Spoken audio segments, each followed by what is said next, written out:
साथ में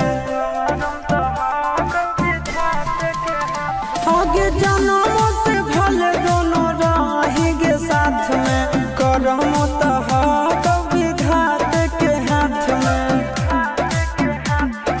कन्हैया से मिल जाते हमारा तो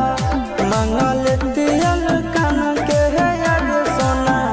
मंगल तियल कान के जोड़ी है बनावल भगवान के दोष न है इंसान के है याद सोना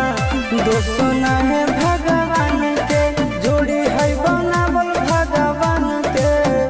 दोष न है इंसान के है याद सोना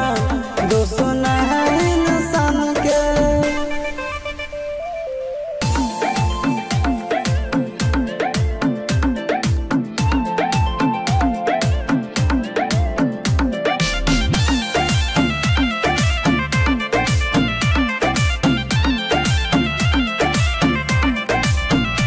आगे तोर नहीं कसूर नहीं हमर कसूर गे दोनों के कैला का ऊपर वाला दूर गे